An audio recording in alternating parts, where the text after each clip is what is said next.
Buenas tardes a todos y todas. Le damos la bienvenida a esta charla, la cual se titula con el nombre El funcionamiento de las empresas y sus negocios en el marco de la pandemia y la era digital.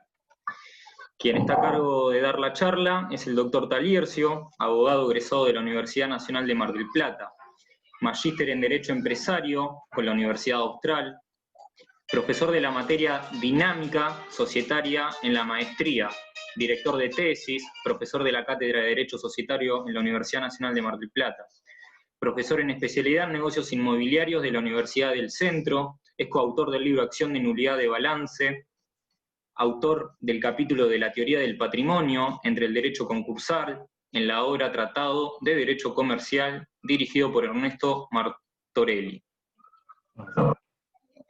Es autor del capítulo de Documentación y Estados Contables y de varios libros más. Y director del Grupo de Investigación de Derecho Empresario de la Universidad Nacional de Mar del Plata, consultor y asesor de empresas. Ahora sí, Cristian, te doy... Bueno, gracias, Jerónimo. Hola.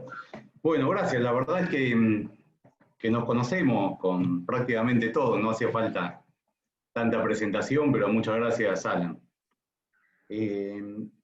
Bueno, les explico que la idea de esta charla, por lo menos en mi cabeza, fue estructurarla para estudiantes, aunque veo que hay un gran número de graduados. Ojo, ¿cuál es la diferencia entre estructurar una charla para estudiantes y una charla para graduados? La charla de graduados a veces es más profunda en cuestiones técnicas y la charla de estudiante apela más a un análisis axiológico o valorativo, que es lo que espero que podamos hacer hoy. ¿Cuál es la idea? La idea es que hagamos un análisis conjunto de la realidad, que contrastemos esa realidad con el desarrollo del derecho societario, en principio a nivel local, sin perjuicio que podamos hablar de otras legislaciones, y que a partir de ese análisis podamos extraer conclusiones.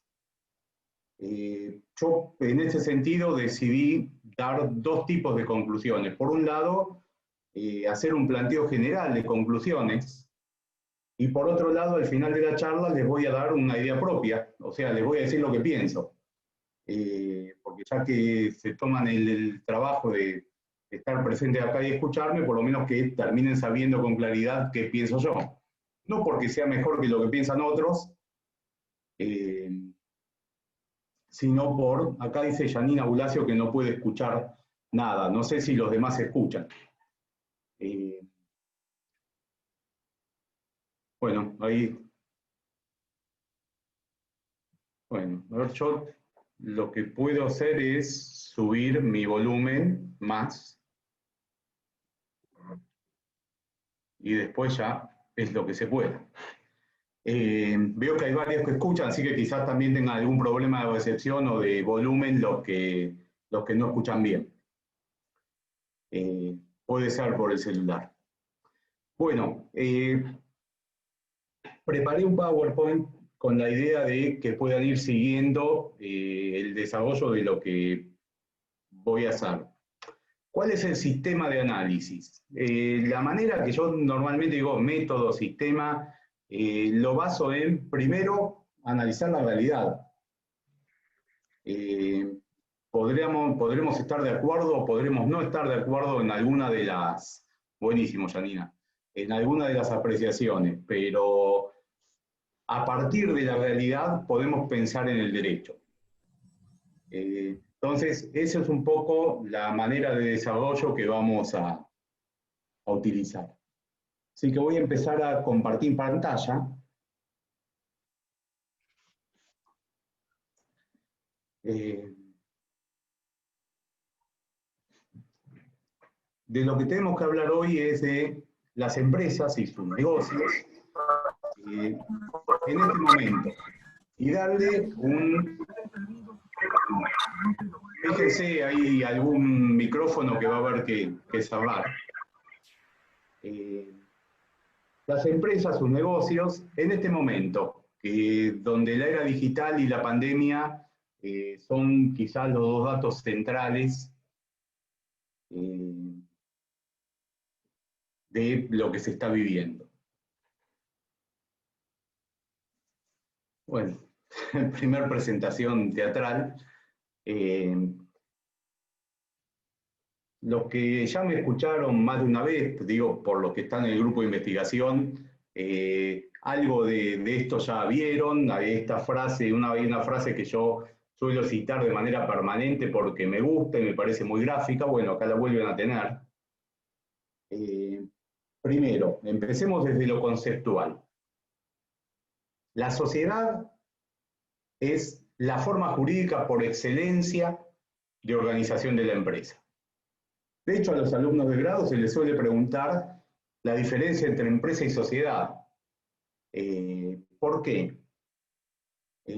Porque empresa es el concepto económico, es la actividad económica organizada.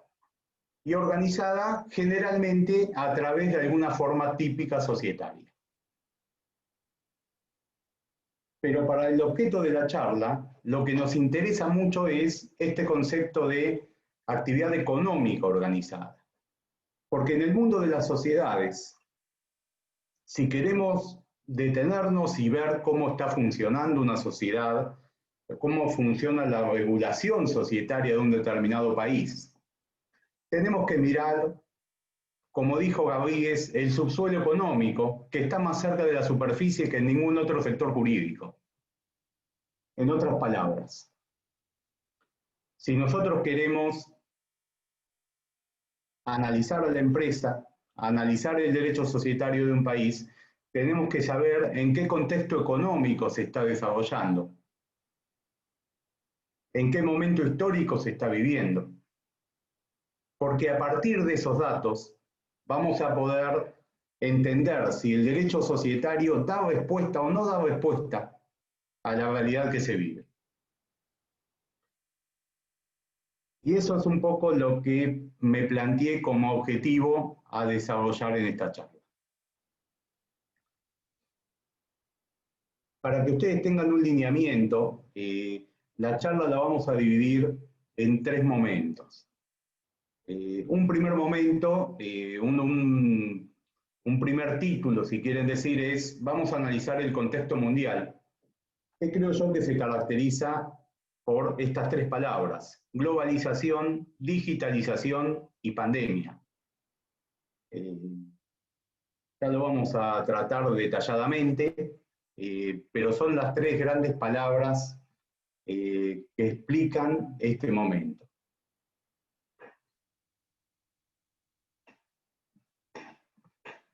Luego vamos a hablar del derecho societario. Sí.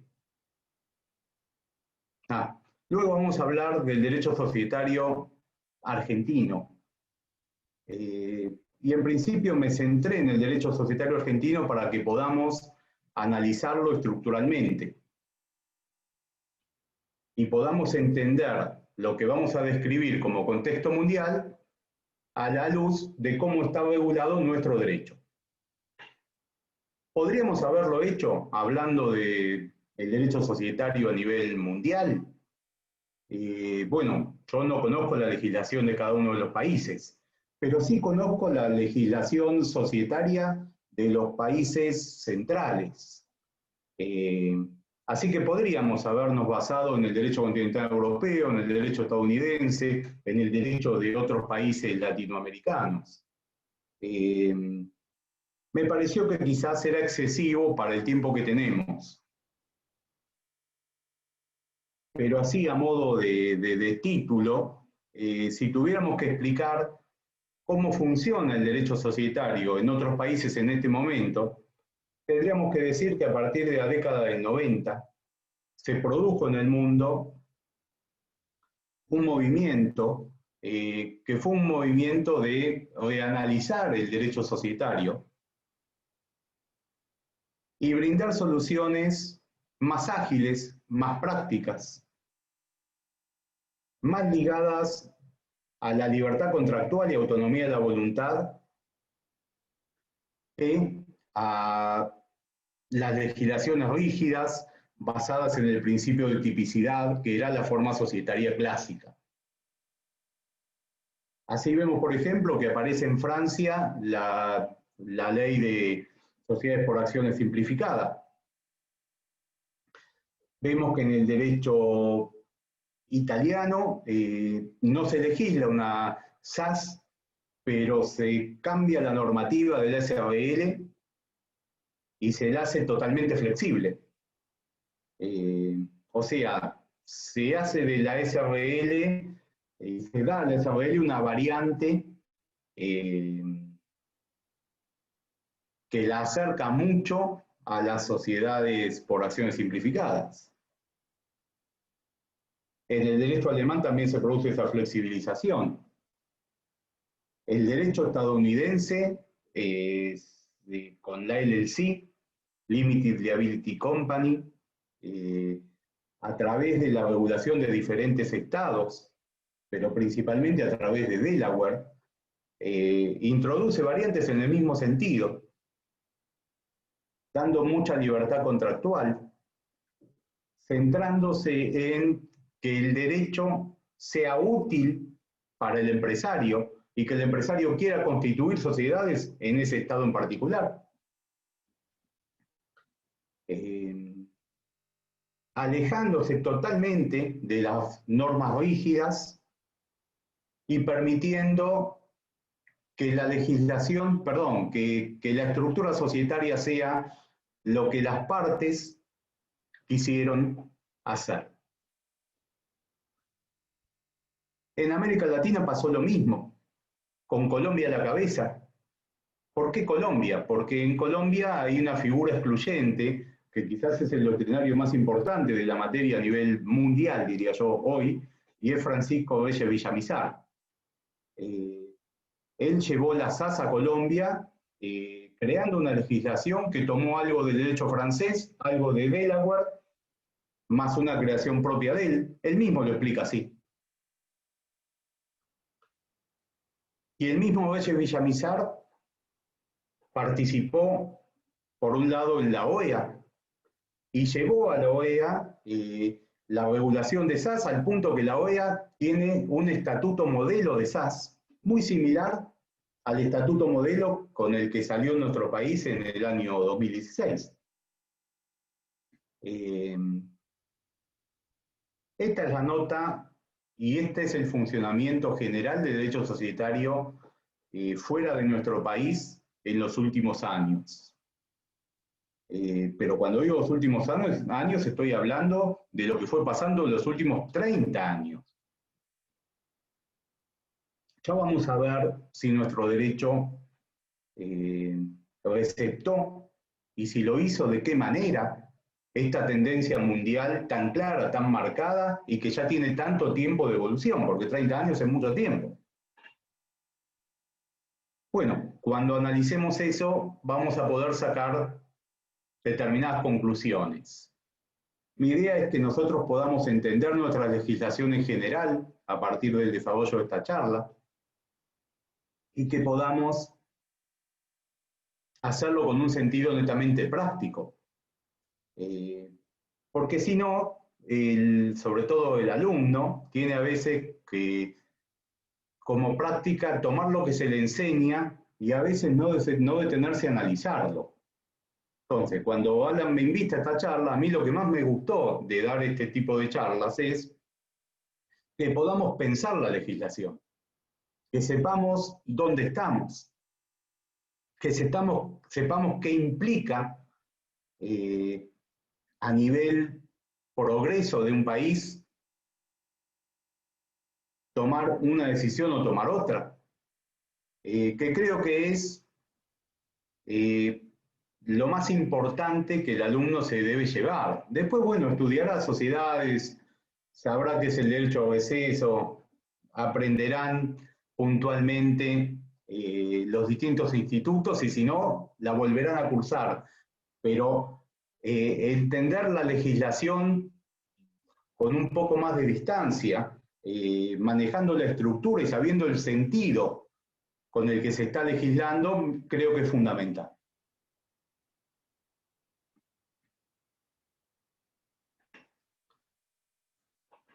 Bueno, acá vamos a nuestro primer título, y es el análisis del contexto mundial.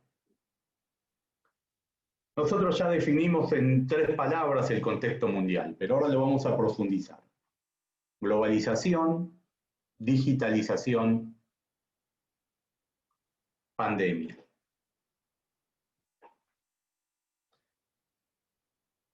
Cuando decimos globalización, estamos haciendo referencia al fenómeno que explica que a nivel cultural, social, económico también, los fenómenos no se reducen al ámbito de los estados nacionales y que estados o empresas que funcionan en determinados estados y movimientos de determinados estados puedan tener un alcance mundial. ¿Qué sé yo? En el año 1961 ya algún autor habló del mundo como la aldea global. Eso vi que después a través de los años se fue repitiendo por muchas personas. Algunos dicen la globalización empezó con Colón en 1492. Bueno, habrá tenido un origen remoto allá, pero sin duda la globalización tiene otra dimensión cuando la vemos a partir de la digitalización. ¿Por qué? Porque la digitalización nos coloca de lleno, nos coloca en pleno en la posibilidad de conectarnos entre distintas partes del mundo. En alguna charla que di, yo decía, mientras las fronteras nacionales se cierran, los aeropuertos dejan de volar, los aviones dejan de volar de un país al otro, la gente está conectada con el resto del mundo mucho más que en cualquier otra época. Y eso nos pasó desde hace unos meses con la pandemia.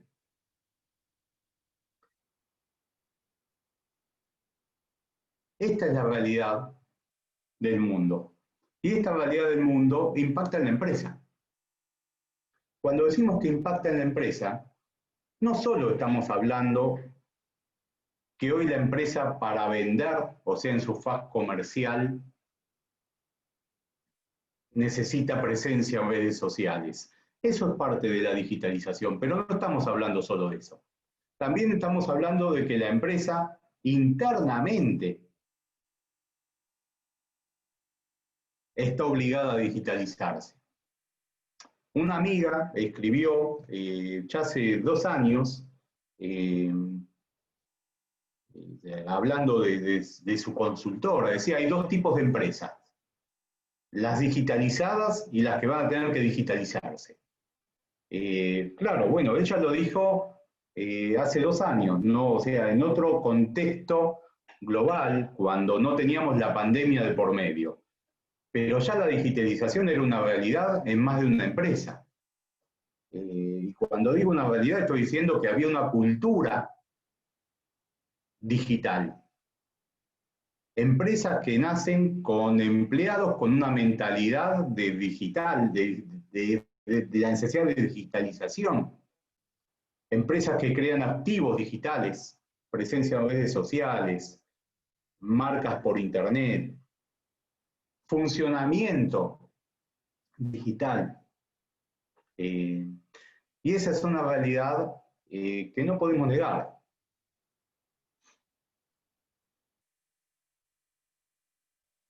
¿Cómo esa realidad a nivel empresario provoca un cambio, una mutación en la manera de organizarse la actividad empresaria? Cambio que algunos dirán, esto ya viene hace mucho. Bueno, depende de qué consideren por mucho. La realidad es que en los últimos 30 años el mundo cambió, como fue cambiando permanentemente a través de la historia. Y que las empresas, que es la parte del mundo que estamos analizando hoy, también cambiaron. Joseph Schumpeter, que a mí me gusta también siempre citarlo, un economista austríaco, definió alguna vez al capitalismo como un proceso de destrucción creativa. ¿Por qué?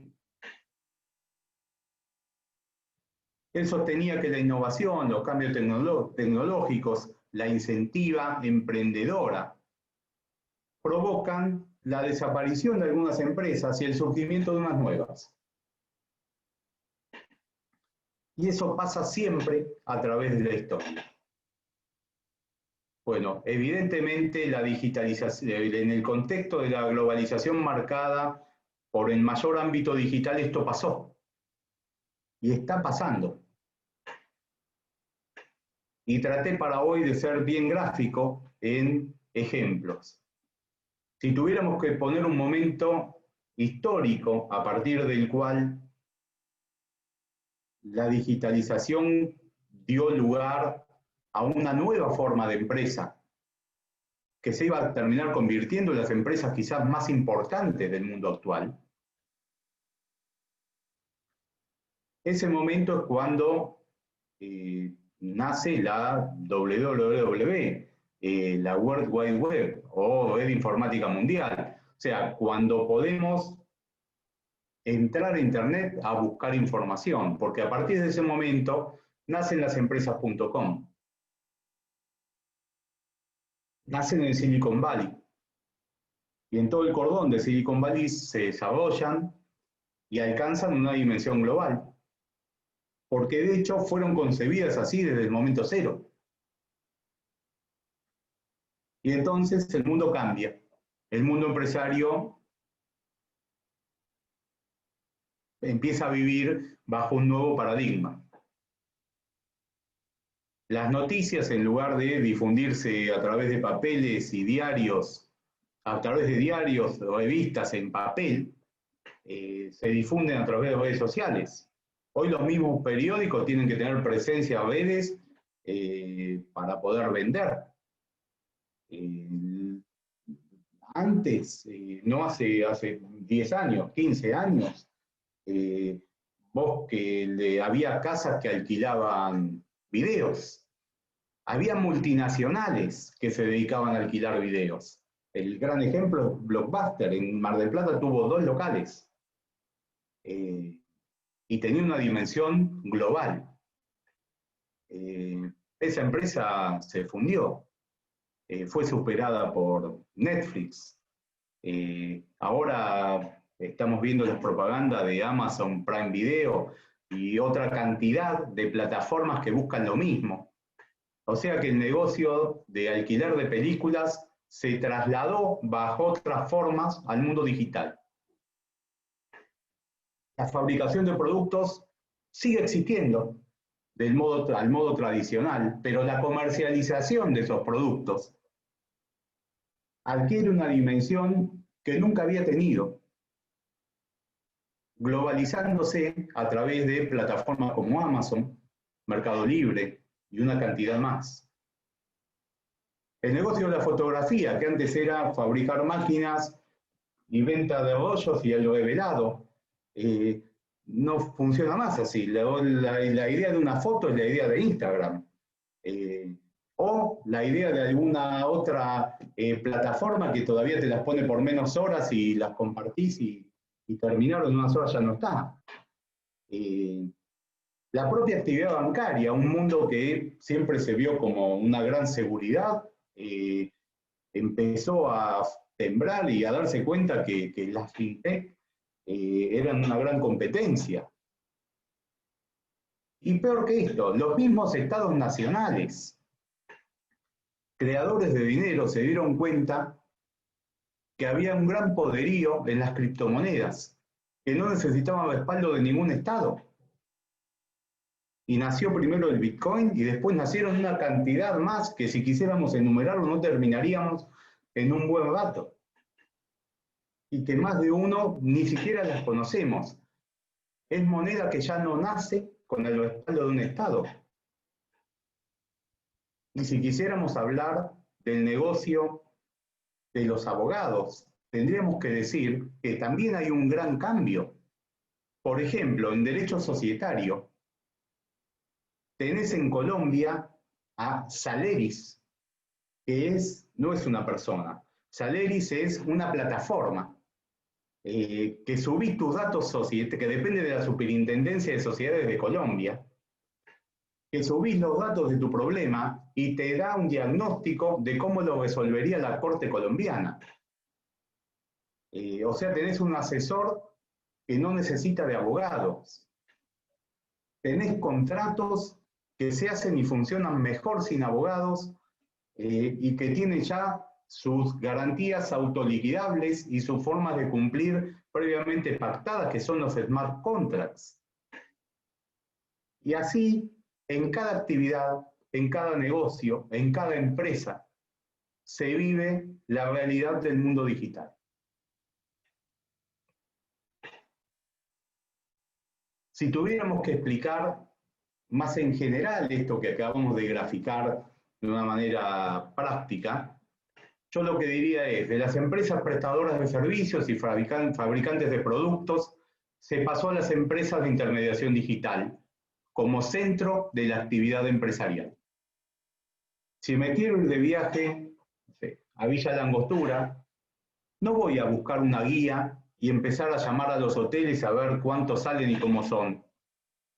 Voy a entrar a Trivago, voy a entrar a Booking, voy a entrar a Despegar y voy a ver qué hoteles me ofrecen y seguramente me lo van a ofrecer a mejor precio que si llamo al hotel y pregunto. Además que tenés fotos, comentarios de personas.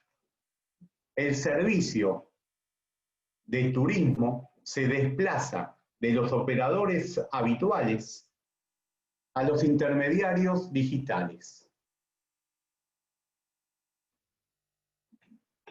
De la misma manera que explicamos que la fabricación de productos se hace de la misma manera que antes, pero la comercialización adquiere una dimensión distinta, como lo explicamos hoy a través de Amazon, a través de Mercado Libre. A su vez, esta intermediación digital tiene nuevos elementos que antes no había, como la inteligencia artificial, que a partir de nuestros hábitos de consumos informáticos, percibe, asocia y puede actuar proponiéndote lo que vos todavía no estabas seguro si querías contratar o si estabas necesitando. Esto complementa el desarrollo y funcionamiento de las empresas de intermediación digital. Y esto se produce a nivel mundial, porque la empresa a la que entraste quizás está con sede en Argentina o quizás está en Singapur. No lo sabés, te movés en un escenario cambiante, ágil, en cierto modo vertiginoso. Y así vivimos todos los días. Así vivimos todos los días. Podríamos buscar ejemplos bien cercanos. Si alguien no quiere cocinar a la noche, ¿qué va a ir a comprar algo? ¿O va a entrar a alguna de las apps y lo va a pedir por pedido ya, Globo? Otro ámbito más donde las empresas de intermediación digital cambian la manera de desarrollar el negocio. Y donde el principal negocio quizás deja de estar en el que ofrece el servicio o producto y pasa a estar en el intermediario digital. Este es el mundo en que vivimos a nivel empresario. Y en este mundo apareció la pandemia. ¿Qué provocó la pandemia en este contexto? En primer lugar, la pandemia lo que provocó fue, como punto 1, acelerar el proceso de digitalización. Estas palabras de esta amiga que dijo, hay dos tipos de empresas, las que se van a digitalizar y las digitalizadas, la realidad es que ya no es así. Están las que se están digitalizando o están las que desaparecen. Y esa es la realidad hoy. Y los principales operadores Claro, la digitalización de la empresa no es algo que se pueda dar de un momento para el otro y de manera mágica. Primero, exige un cambio de mentalidad en los dueños de la empresa, en los empleados de la empresa. A esto se lo llama la cultura digital. Exige contar con los elementos técnicos para poder digitalizarse. Y cuando decimos los elementos técnicos, no es solo tener una computadora o muchas computadoras. También es tener sistemas que permitan que la empresa funcione digitalmente. Hablaba con una colega que, bueno, la tenemos acá presente, sobre Microsoft Dynamics 365, que es una plataforma que ofrece Microsoft para la digitalización completa de una empresa. Una empresa de acá de Mar del Plata, hace unos meses, compró una versión del Microsoft Dynamics.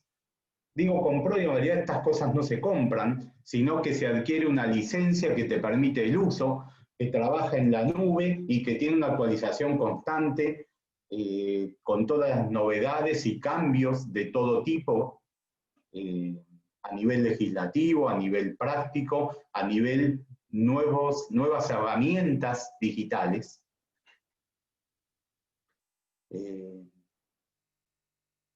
Y tuvo que contratar un ingeniero que va a estar 9 meses metido en la empresa, va a cobrar 3 millones de pesos para que cada área de la empresa pueda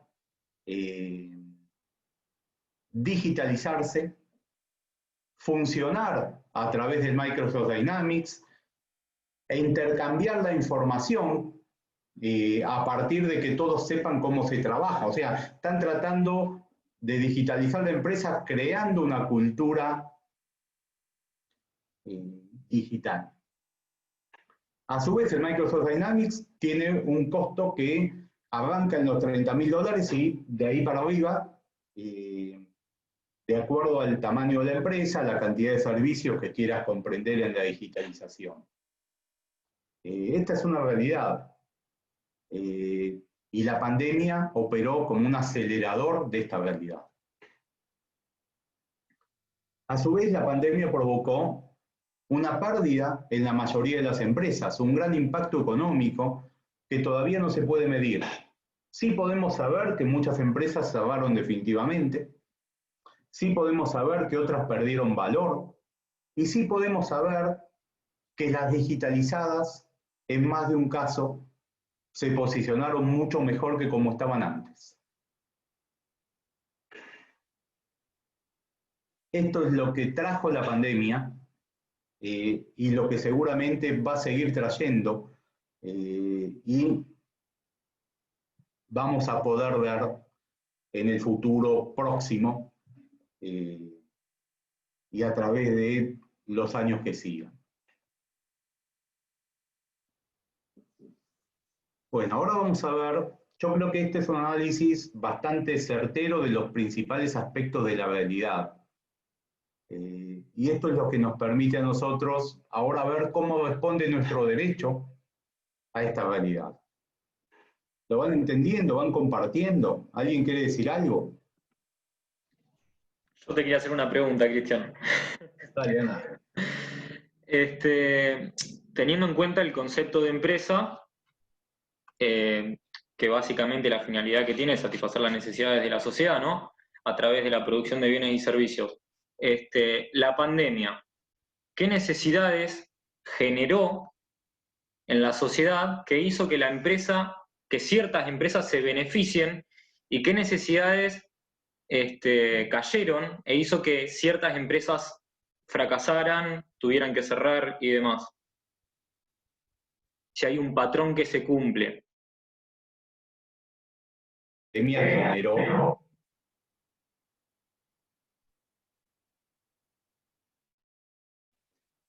Yo creo, Alan, que la pandemia lo que generó como un aspecto principal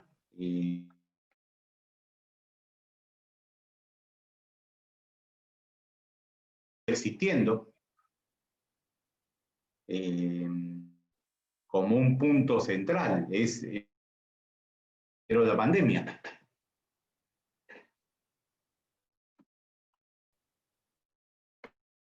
Nos colocó frente a nuestra realidad. ¿Cuál es el paradigma? Hola. ¿Se escucha, Cristian? No sé si estoy tildado yo o vos. Creo que se le corta el doctor Galán. Ah, porque en un momento no escuché nada. Sí, yo tampoco.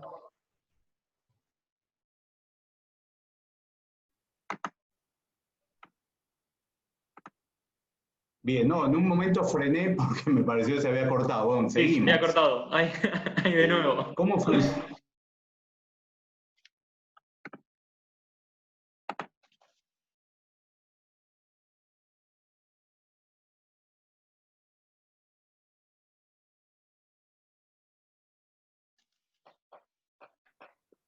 Sigo.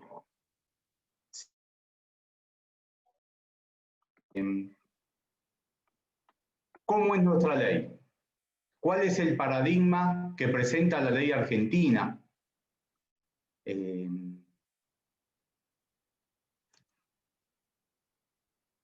¿Cuál es el paradigma que presenta la ley argentina?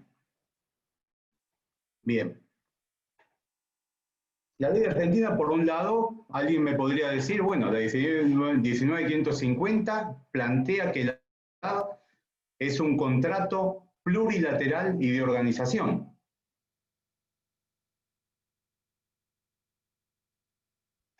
La sociedad para la ley argentina es un contrato plurilateral. Está bien, no diría, bueno, es un contrato. Es un contrato, lo dije de la voluntad. Bueno, la realidad es que no es así. Es un contrato, pero impregnado de una cantidad de normas imperativas que surgen principalmente de la parte general, artículos 11, 13, 69, toda la regulación de sociedades extranjeras. Y a su vez, en la parte especial, con la vigencia del denominado principio de tipicidad, que va a marcar la manera en que se debe estructurar cada tipo social, como condición de validez, porque esa es la forma que nuestro legislador encontró de dar seguridad jurídica a la creación de estructuras societarias. Ahora el punto es, esta situación, este paradigma que presenta la ley argentina, ¿es el paradigma adecuado para las empresas en la era digital? Yo creo que no. Yo creo que no. Estamos en un mundo que lo describimos como ágil, dinámico, flexible, globalizado y digital. Exacto, Sandra. No es el paradigma de la ley argentina no da respuesta. La respuesta que se necesitaría del ordenamiento societario es una respuesta, primero, en general, en base a principios, no en base a normas. Está bien, ustedes dirán, el Código Civil y Comercial estableció una cantidad de principios como pauta rectora. Es verdad, pero nuestro derecho se basa todavía mucho más en normas y nuestro derecho societario mucho más. Y ya explicó Alexis que en una realidad cambiante la norma no da respuesta porque no fue pensada para lo que está pasando. ¿Cómo podemos creer que el legislador del año 72 pensó en la pandemia y pensó en Internet y en lo que íbamos a vivir en el 2020? Hace 50 años esta realidad era impensada. Entonces, en el año 72, con la 19.550, no pudieron contemplar a través de las normas que había las pautas rectoras para contemplar la realidad actual. Segundo, encorsetar la situación, la estructura societaria al principio de tipicidad, en lugar de basarlo en la libertad contractual. Evidentemente, ahí vamos a ir, Ayelen, tenés razón, ahí vamos a ir. evidentemente es una forma antigua, poco práctica y poco ayornada a lo que está viviéndose hoy. La flexibilidad debe ser la característica que estructure las sociedades hoy. Porque de hecho el empresario se mueve en un entorno flexible, con o sin legislación. El mundo de hoy necesita de otras alternativas, necesita de otro paradigma de organización. Fíjense lo que escribió Black, hablando del derecho estadounidense, pero perfectamente aplicable acá. El tema puede abordarse enfatizando en primera instancia no lo que requiere la ley, sino cómo los individuos eligen estructurar organizaciones económicas complejas y cómo las instituciones legales pueden facilitar esas elecciones. O sea, no busquemos que la actividad de empresario entre en el molde creado hace 50 años. Démosle estructuras societarias actuales para la actividad que van a desarrollar hoy en el futuro. En este sentido, la Ley 27349 es el elemento más característico de este nuevo paradigma. Esta ley de capital emprendedor, cuando regula las SAS, lo hace de una manera totalmente ayornada, totalmente novedosa para nuestro derecho societario, pero adecuada a la última evolución del mundo a partir del año 90. Entonces, si tenemos que describir qué nos da la SAS, primero, te brinda una tipología abierta. No un tipo social rígido, sino un tipo social donde, de hecho, algunos ni siquiera lo quieren llamar tipo y prefieren decir tipología, como para decir es más libre que un tipo. Donde la característica principal, por ejemplo, al decir de Balbín, es la libertad contractual. Donde se mantiene la limitación de la responsabilidad como nueva sociedad anónima, pero sí que existe una relación capital-objeto.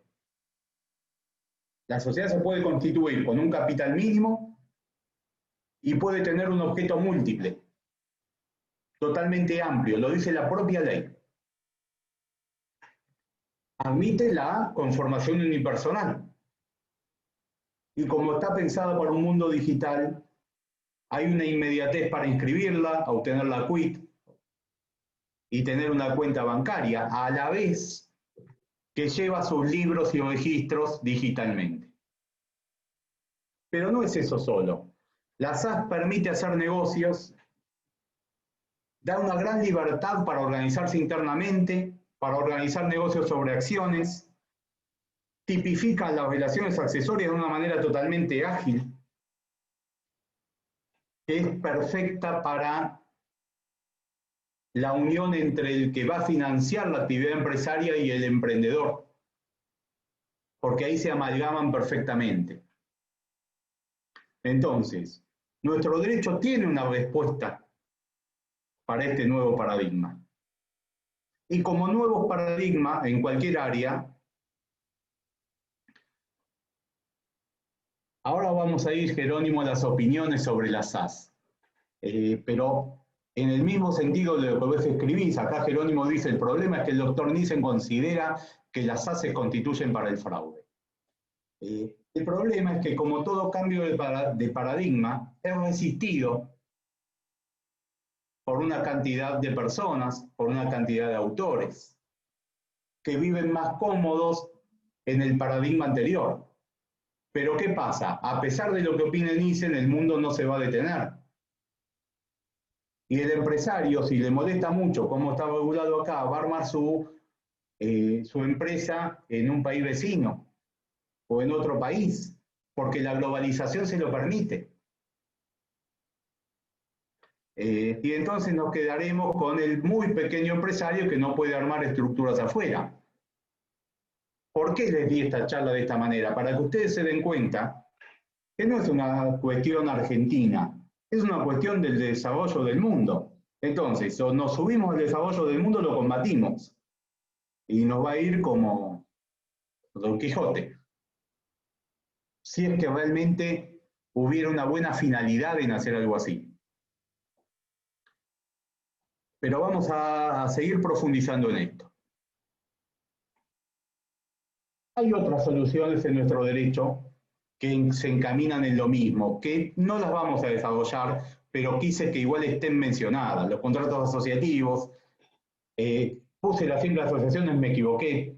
Las sociedades simples o simples sociedades, los fideicomisos, la combinación de estructuras, son todas soluciones basadas en el nuevo paradigma de la mayor autonomía de la voluntad. Y ahora sí, centrémonos en, veamos, tratamos un primer aspecto, si queremos llamarlo, de los hechos estructurales que marcan el mundo de hoy a nivel empresario. Luego hablamos del derecho societario en este contexto. Mi idea es que podamos obtener alguna conclusión de estos dos aspectos para después dar una conclusión general que va a ser mi opinión.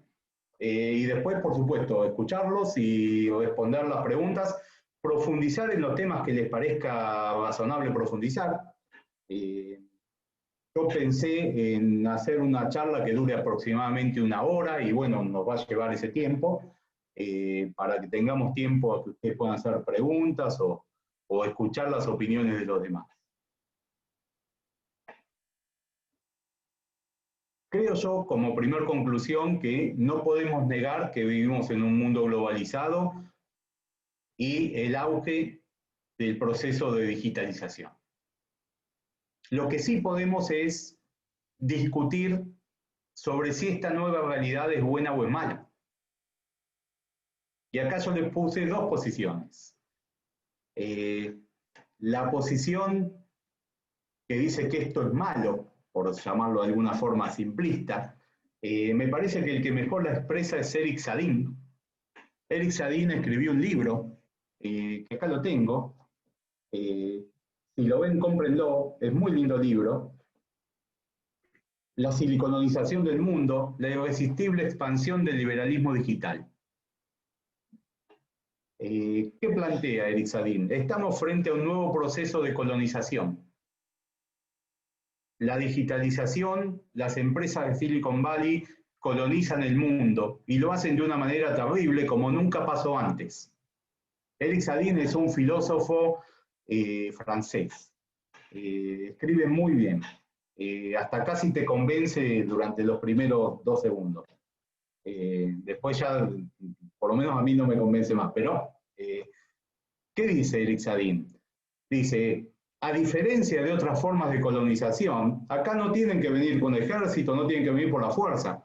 La gente se autocoloniza, la gente carga sus datos, accede como un beneficio al mundo digital, a la web, y acepta cómo la inteligencia artificial, digitalizada por las empresas de Silicon Valley, entran en su vida y la empiezan a manejar. Ese es el mundo en el que vivimos. Y este proceso de colonización es malo y deberíamos combatirlo. Las empresas de Silicon Valley, sigue diciendo,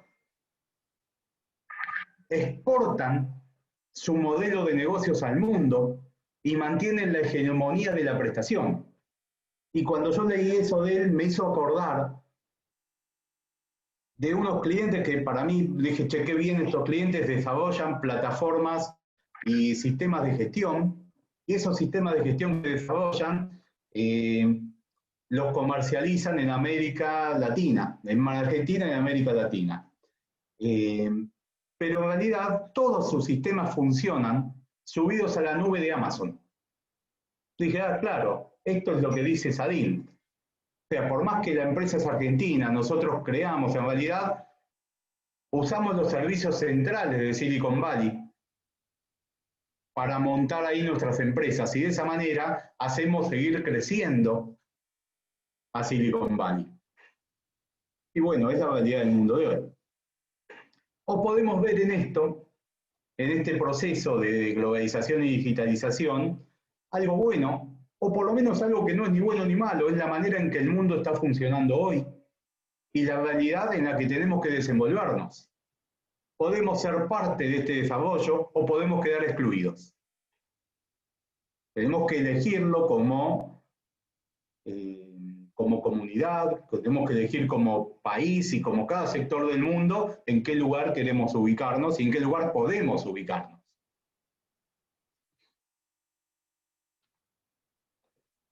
Conclusión jurídica.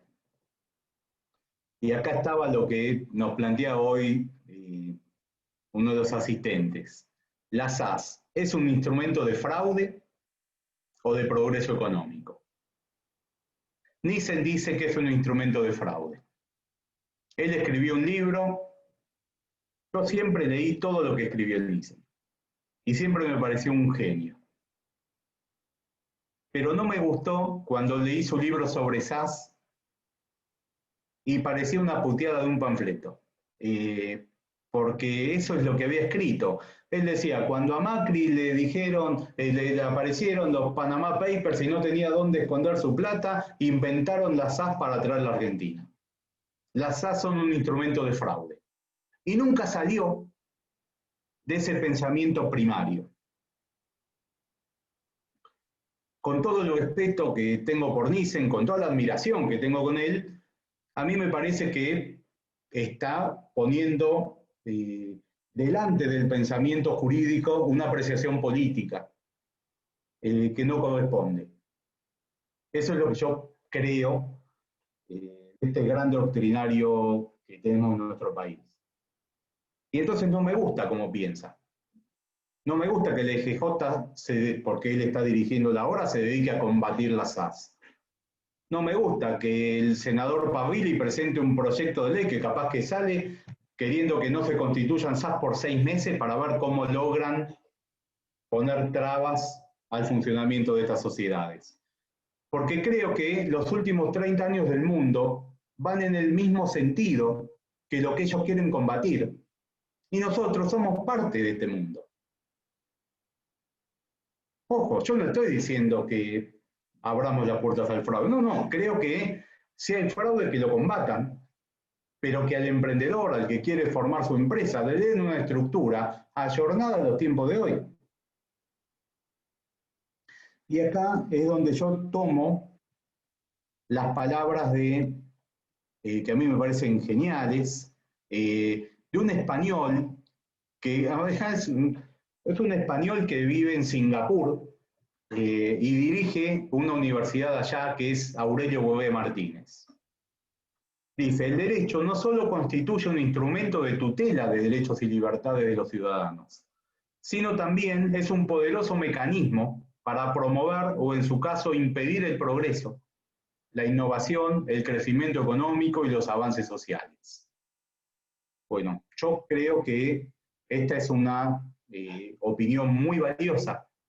Y en este mismo artículo, Gobea Martínez dice que en el mundo empresario de hoy, el gran cambio de paradigma lo dio a nivel mundial la SAS.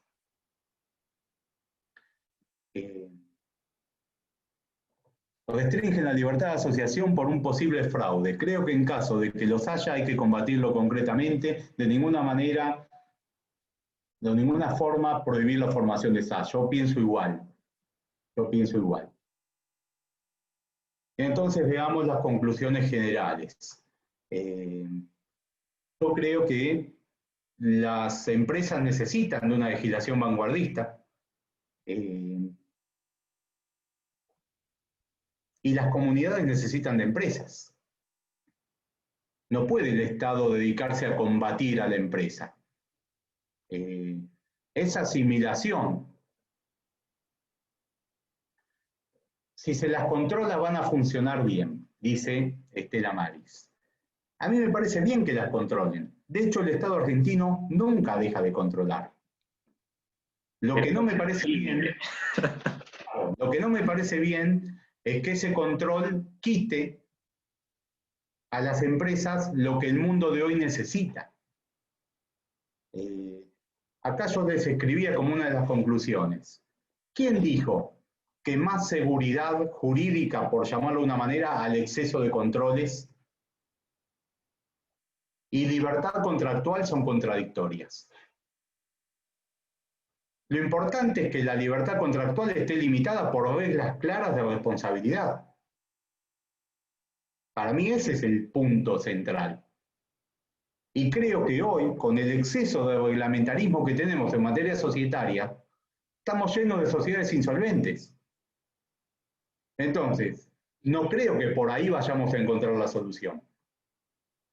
Si tenemos al Estado muy presente, siendo muy riguroso en la aplicación de normas de cuestiones de responsabilidad, pero dando libertad para que los que organizan un negocio lo puedan estructurar libremente, creo que podemos conseguir mejores resultados. Porque nosotros somos muy reglamentaristas en la cantidad de papeles que hay que llenar para inscribir una sociedad, pero después las sociedades son insolventes y ni las miramos. Entonces, me parece que el control está mal enfocado. ¿Por qué dicen ISEN, acá Emilio lo pregunta, que las SAS son instrumentos de fraude? Lo que dicen ISEN es, permitimos que se creen sociedades que, aunque tengan un capital mayor a 50 millones de pesos, no van a estar en el 299 y no van a tener un control estatal permanente. Permitimos que estas sociedades no se le apliquen las normas generales de la ley general, donde están las principales garantías. Bueno, ahí está, Damaris. Lo que pasa es que nos engañan con... quieren hacer un fraude y entonces uno dice, no, yo no quiero fraude. Pero es una mentira, porque en realidad el fraude hay que combatirlo y no lo combatís llenando 3 formularios más. Lo combatís siendo riguroso en la aplicación de las normas de responsabilidad cuando corresponden, que es lamentablemente lo que no pasa. Lo combatís con tribunales ágiles que dan respuesta a tiempo a las cuestiones que se presentan. Y no juicios que duran 10, 12, 15, 20 años. Es un error pensar que el exceso de reglamentarismo da la solución. Porque si no, como dice Janina, el fraude se produce igualmente. Porque confundimos el reglamentarismo con el control. Y confundimos la supuesta seguridad jurídica con la pérdida de libertad.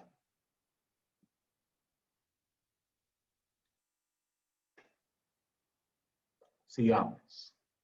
Creo que en este momento actual, específicamente por la pandemia y específicamente por la globalización que hace que tengamos competencia de todos lados del mundo, necesitamos permitir y favorecer las formas de financiación de la empresa a través del mercado de valores, fomentar la creación de recursos que tienen que ver con el mercado de valores, obligaciones negociables, check, etc.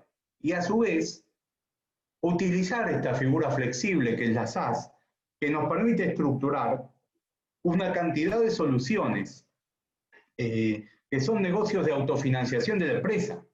Por mencionar algunos, las acciones sectoriales, los contratos de vesting, Phantom Units, Stock Options, o los más conocidos por los alumnos de grado, acuerdos de socios o sindicación de acciones, ya sea que se instrumenten dentro o fuera de los estatutos. Son todas soluciones de autofinanciación que en el marco de las SAS se pueden dar y en el marco de las sociedades típicas no se pueden presentar. Y además, como última conclusión, reiterando algo que en algún momento de la charla les dije, digo, no nos podemos olvidar que el empresario hoy tiene el mundo a su disposición para ver dónde constituye su empresa. Y que si no le damos una solución acorde en nuestro país, la constituye en otro lado. Y este es un fenómeno que Argentina viene viviendo en los últimos 20, 30 años, cada vez con mayor frecuencia. Aún las empresas argentinas se van afuera y después terminan exportando a su propio país. Y las empresas extranjeras, al ver esos controles mal dirigidos y la falta de seguridad, porque las reglas cambian permanentemente, optan por constituirse en otros estados. Entonces, nuestro derecho societario tan reglamentarista, no da la solución que se necesita a los problemas actuales. Y se combate las SAS y se pierde la mirada sobre lo que realmente hay que ver. Bueno, por lo menos esta es mi opinión. Me gustó poderla compartir con ustedes. Y bueno, y a partir de ahora los escucho, los dejo que... Abrimos un opinen. espacio para preguntas y comentarios, Cristian. ¿Te parece? Dale, dale, dale. No sé si alguien quería tomar la palabra, preguntar, acotar algo. Si quiere vaya escribiendo en el chat yo y vamos activando de forma ordenada los micrófonos. Gracias, Sofía. Cleopatra quería hablar. Dale. Buenas tardes. Doctor, le quería consultar, viéndolo desde la práctica, en qué medida aprovechan los constituyentes la autonomía y la voluntad de las SAS a la hora de crear las sociedades, o si suelen optar más por la tipicidad. Si la gente puede elegir, elige las SAS. Sobre todo cuando los asesorás. La SAS es una sociedad que parece ser, se llama simplificada, y en realidad no es tan simplificada. El otro día, en una charla en Buenos Aires, Diego Duprat, que es un muy buen societarista, decía, acá, bueno, ahora voy a ir contestando de a uno lo que veo que escriben. Acá Diego Duprat decía, la llamamos simplificada, pero no es para nada simplificada, necesita de asesoramiento, porque la riqueza de cosas que se pueden hacer dentro, basándote en la autonomía y la voluntad, no la puede saber el que no es un especialista. Y fíjense esto, les voy a dar algo que, ojo, los del grupo de investigación ya lo conocen porque los volví loco todo el cuatrimestre con esto, pero la mayoría de los que están acá quizás no saben qué son las acciones sectoriales. Las acciones sectoriales, que son recursos que en la SAS funcionan perfectísimamente, permiten que dentro de una misma estructura societaria haya socios que van a financiar solo alguna unidad de negocios de la sociedad y van a participar solo de los resultados de esa unidad. O sea, son como acciones solo de una sección o área de la empresa.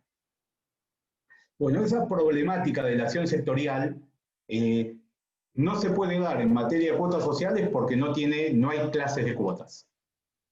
En la SRL no se aplica. En la SA, las clases de acciones, si bien tienen cierta libertad, tienen el límite del 216 y del 217 que no le da una riqueza absoluta.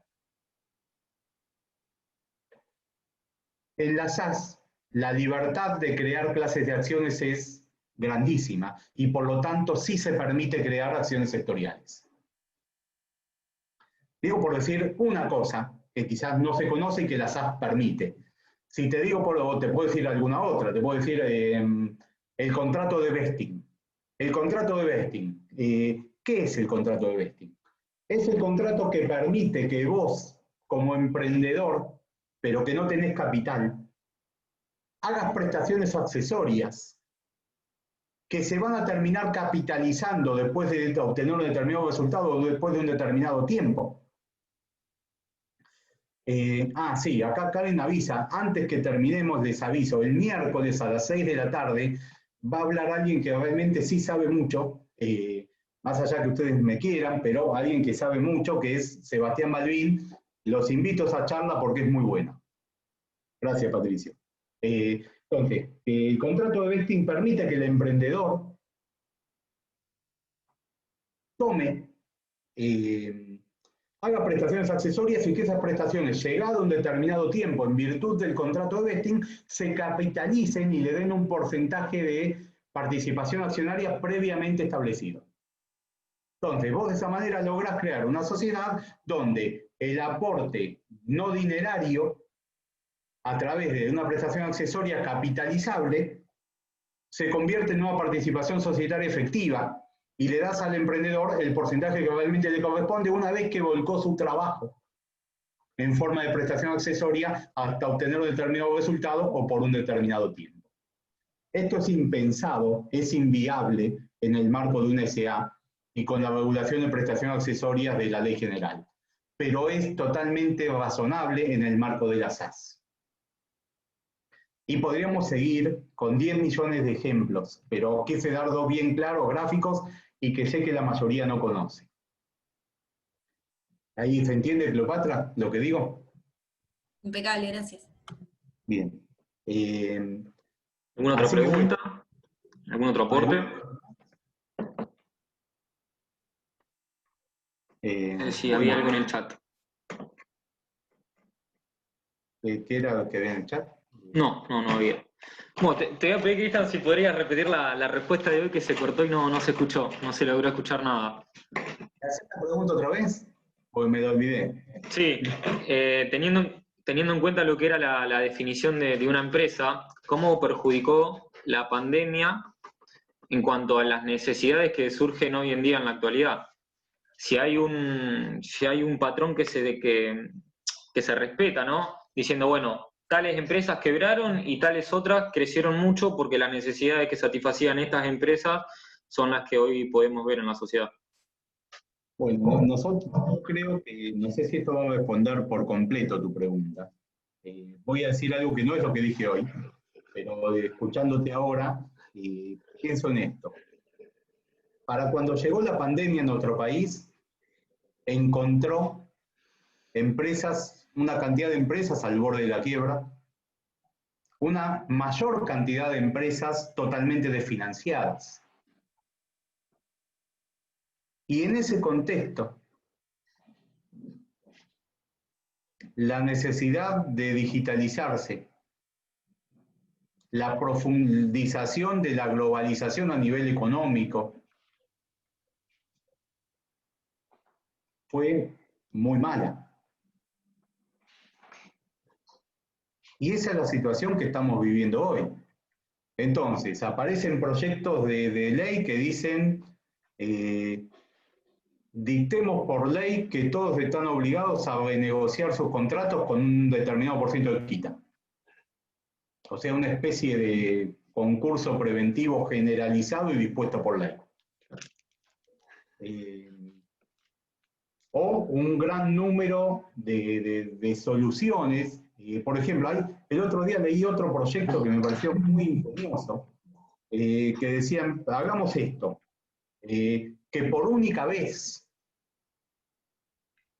las empresas puedan ceder un porcentaje de su facturación a un fideicomiso administrado por un banco y que con ese porcentaje se paguen todas las deudas que tienen hasta el día de hoy, con el compromiso de los accionistas de no retirar dividendos hasta no terminar de pagar las deudas que tienen. De esta manera evitamos los costos de un concurso a nivel judicial y damos una medida general que en definitiva va a depender de la viabilidad de la empresa. Porque acá está el otro punto. Yo lo que veo es que el esfuerzo del gobierno y el esfuerzo del Estado se encamina a que ninguna empresa desaparezca. Pero claro, eso se hace por una cuestión social. Pero si lo vamos a ver desde un punto de vista económico, estamos dándole sobrevida a alguien que ya está muerto en muchos casos. Y esa es otra realidad que nos toca vivir. Está muy bien hacer todo lo posible y facilitar que las empresas no desaparezcan. Ahora, las empresas que ya de por sí son inviables, lamentablemente, van a desaparecer igual. Y lamentablemente, por las razones que analizamos, muchos de los empresarios no tienen un incentivo para venir a crear nuevas empresas en nuestro país, prefieren hacerlo en otros países. Uruguay lanza una campaña muy agresiva para que los argentinos radiquen sus empresas allá o se vayan a vivir allá. Una cosa totalmente extraña. Y recibí todo tipo de planteos y pedidos de clientes para analizar cómo es la normativa societaria e impositiva en otros países. Porque no encuentran que en nuestro país se les dé una solución a la problemática de sus realidades. ¿Y qué vemos en nuestro país? Un proyecto de ley para prohibir las constituciones SAS. Un proyecto de ley para subir el impuesto a la ganancia hasta el 41%. Eso Y lo... podríamos... yo no quiero dar un discurso político, a mí no me interesa participar en política. Pero me parece que... Por ahí lo que se ve es que el Estado siempre como que busca un impuesto contra la empresa, contra el empresario, que muchas veces conlleva a que la empresa se vea obligado a cerrar. Y cuando cierra la empresa, lo que trae esto es desempleo y mucha gente en la calle. Exacto. En realidad el Estado provoca lo contrario de lo que dice buscar. Exactamente. A través de un mecanismo equivocado. Exactamente. Bueno, muchas gracias, Gina, gracias por participar. Por ahí veíamos en el primer DNU que se decía que estaba prohibido el desempleo y demás, pero políticas continuas que generan un impuesto más grande a las ganancias, golpean fuertemente al empresario y no se ven, no tienen otra alternativa a generar el desempleo. Como que hay un choque. La otra alternativa sería tratar de reconstruir nuestro ordenamiento jurídico, nuestro derecho societario, para crear reglas claras y estructuras apropiadas para el desarrollo de la actividad empresaria y concentrarse en evitar el fraude, en evitar la evasión. Pero lamentablemente nuestros políticos y nuestros legisladores nunca van por ese camino. Y las consecuencias las vivimos, lo vemos. Claro, los ATP, como que menciona acá Estela Maris, los ATP son una muy buena solución para una empresa viable que tuvo que cerrar estos meses por pandemia. Ahora, la empresa que si mañana dijeran volver a abrir, no puede abrir, por más que le pagues el 50% de los sueldos, no le permitís seguir, porque esa empresa ya es inviable, esa empresa ya económicamente no está en condiciones de seguir. Y lamentablemente nuestro Estado no quiere mirar eso, porque no tenemos una solución razonable o rápida para esta que es la problemática verdadera y real. Cada vez más político termina haciendo esta charla, pero no partidario, sino desde el análisis conceptual, desde lo que vivimos todos y de lo que se ve. Exacto. Y última pregunta por mi parte, Cristian, es si hay algún proyecto que se esté tratando o algo para mejorar la digitalización de las empresas. Si sabes de algo. Está el de la economía, ¿cómo se llama? Del conocimiento, en realidad. Y tenemos una cantidad de normas. Por ejemplo, está vencida las normas impositivas que crean un régimen especial para las empresas desarrolladoras de software. Tenían un beneficio impositivo que venció a principios de año y que no lo renovaron. La realidad es que no estamos enfocando donde debe enfocarse. Pero bueno, nada, así todo, la esperanza de que las cosas puedan funcionar mejor está, y yo percibo a nivel abogado consultor y asesor de empresas, que una cantidad de clientes hacen inversión, progresan, se digitalizan, entendieron las reglas del mercado hoy, mucho más de lo que yo hubiera pensado. Si yo me hubiera dedicado a leer las cosas que fueron pasando a nivel noticias y legislación durante estos meses, pensaría que nadie va a invertir ni medio peso en este país. Y la realidad es que no veo eso.